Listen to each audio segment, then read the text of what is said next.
demokrasi. Jadi di sini ya, kelas saya ada salah satu mahasiswi yang tengah magang di KPU Kota Palembang. Ada Fioni Valentinzen. Halo, selamat siang Fioni. Halo, siang Kak. Oke, saya mau tanya nih, kira-kira Fioni ini dari mana nih, perguruan tinggi negeri mana yang bisa dibilang sih, saya bilang ternama di Indonesia. Ya, boleh langsung perkenal diri dulu. Halo, nama saya Fioni Valentinzen. Saya dari Universitas Gadjah Mada, jurusan Politik dan Pemerintahan. Oke, nah bisa dibilang sih kalau Fioni, kalau pengen saya tanya juga, tahun berapa nih kira-kira pertama kali kuliah dari sekarang? Angkatan berapa nih? Saya masuk di perguruan tinggi tahun 2019. Tahun 2019. Dan bisa dibilang sih Fioni ini salah satu pemilih pemula nih Sobat KPU. Kalau Meli pengen, saya pengen tahu juga nih ya, karena kita kan berbicara tentang KPU Berdasi juga ya program kita. KPU berbicara demokrasi. Nah, kira-kira dia Fioni, apa sih yang di benak Fioni kalau dengar tentang demokrasi? Kalau yang lewat di benak saya mengenai demokrasi itu sih pernah belajar ya dulu di salah satu matkul di jurusan saya. Kalau tema besar dari demokrasi itu sendiri tuh dari rakyat, oleh rakyat, untuk rakyat. Oke, itu adalah arti yang bisa dibilang sih banyak banget ya yang udah terdengar juga mengenai demokrasi itu sendiri. Tapi kalau misalkan di kuliah Fioni sendiri nih, kira-kira Fioni itu bergelut atau berkecimpung di organisasi juga nggak di kampus? Ikut sih beberapa organisasi di kampus. Pertama ada KOMAP. Apa tuh? KOMAP itu Korps Mahasiswa Politik. Jadi kayak himpunan mahasiswa yang jurusan politik di Universitas Gadjah Mada.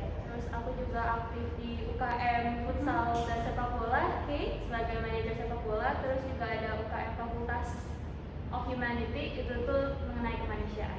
Oke, berarti udah banyak banget ya, apalagi yang bisa dibilang organisasi yang menyangkut politik ya. Karena kan sama aja kalau di kampus itu berarti Fioni itu belajar mengenai demokrasi juga gitu ya. Nah, kalau saya pengen tahu juga nih ya, karena Fioni juga pemilih pemula generasi milenial ya.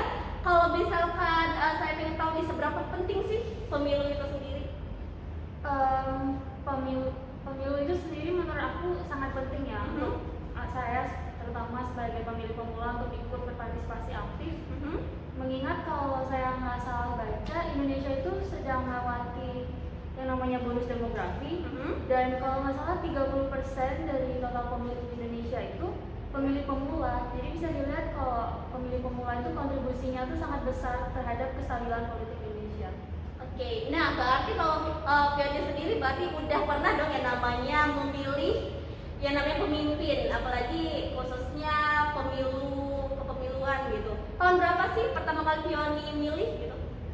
Saya pertama kali milih itu waktu pemilu 2019 yang ada pilpres itu. Oke, pilpres berarti Fioni telah memakai suaranya gitu dalam berdemokrasi juga.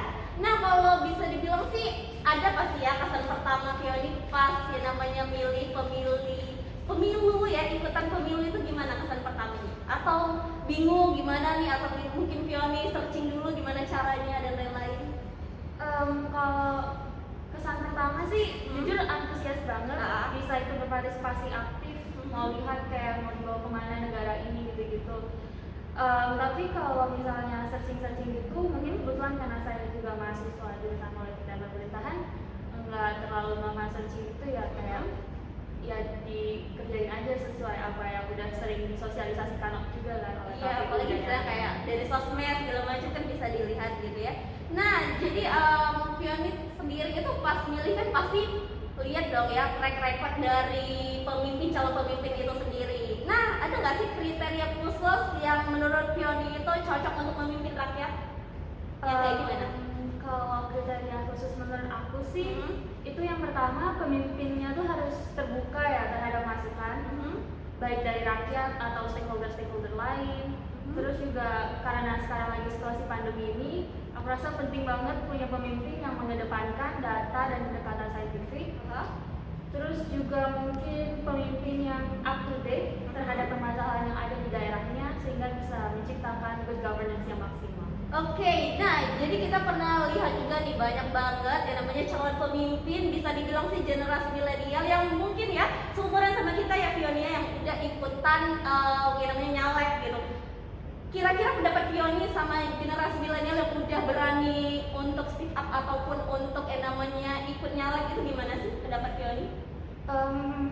Jujur seneng sih banget gitu, kayak pasti kan dia tuh nyalek karena dia tahu ada sesuatu yang perlu diperbaiki atau ada sesuatu yang menurut dia belum direpresentasikan secara baik di tingkat legislatif, jadi seneng-seneng aja. Iya, kita harus juga mendukung ya sama generasi milenial yang memang udah berani ikutan nyalek dan nggak tahu juga gimana nanti ke depannya. Yang penting ada pengalaman gitu ya. Oke deh, dan juga untuk Fioni nih, karena kan satu suara nih ya, pemilu itu sangat menentukan yang namanya nasib bangsa gitu ya. Jadi kalau misalkan pendapat Fioni sendiri ya, kalau misalkan ngelihat masih banyak banget masyarakat yang apatis, yang acuh tak acuh, dan dia itu kayak masa bodoh sama pemerintahan gitu ya, yang masih dibilang sih banyak banget golput. Pendapat Fioni gimana? Menurut saya sih kita sebagai masyarakat harus menggunakan hak pilih dengan sebaik-baiknya, karena kita sebagai masyarakat itu bisa menentukan mau dibawa kemana negara ini, arah perkembangan seperti apa, kebijakan-kebijakan yang kelak akan diaplikasikan itu bakal terlihat seperti apa. Jadi seharusnya sih sebagai masyarakat ya digunakan hak pilihnya sebaik-baiknya, karena 5 menit kita diberi suara itu menurut aku menentukan 5 tahun ke depan nasib kita. Nah, bener banget ya sobat KPU ya, denger kata Fioni. Dan kalau misalkan kita pengen tanya juga ya, saya pengen tanya juga, pernah denger nggak sih istilah yang namanya serangan fajar saat pemilu itu gimana? Pernah. Apa tuh? Kayak pagi-pagi sebelum pemilihan itu kita menerima paket atau uang atau apa. Nah, misalkan nih kalau saya pengen tahu juga, kira-kira keluarga Fioni pernah nggak sih kayak disuap segala macam? Misalkan tanggapan Fioni kalau misalkan ngelihat keluarga Fioni nerima aja, tapi nggak tahu nih nerimanya maksudnya milih beneran atau gimana? Gimana tanggapan Fioni sendiri? Kalau misalkan nih Fioni pribadi pernah ngalamin dapat serangan fajar gitu? Kebetulan aku atau keluarga belum pernah ada ya. Tapi menurut aku kalau misalnya itu terjadi, itu wajib dilaporin sih, baik ke Bawaslu atau kepolisian, karena serangan fajar itu ilegal dan dia sangat mencederai asas-asas gubernur dulu dalam pemilu. Oke ya, memang menarik banget ya, yang namanya perbincangan hangat kita kali ini. Tapi kalau saya pengen tahu, kira-kira Fioni pengen nggak sih nanti suatu saat nih mungkin ya 5 tahun ke depan, 10 tahun ke depan bakal nyalon atau jadi calon pemimpin gitu? Menurut saya sih Pengen nggak sih? jujur nggak gitu, karena belum bisa. Kayaknya mungkin jadi pengusaha aja kali ya. Oke deh, saya pengen tahu nih yang terakhir ya, closing statement dari Fioni juga yang bisa disampaikan ke masyarakat, terkhususnya pemilih pemula nih, sebagai juga generasi milenial, apa sih yang pengen disampaikan, nyikapin tentang pemilu itu sendiri?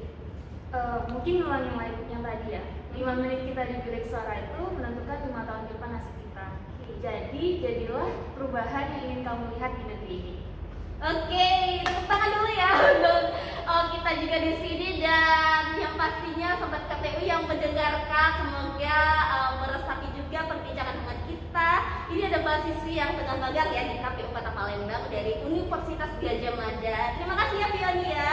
Oke, dan juga terima kasih juga sobat KPU. Jangan lupa tetap saksikan channel YouTube kita dan juga podcast di Musi TV dalam program kita KPU Berdasi. Jangan lupa juga ya pantengin sosial media kita yang ada di bawah ini.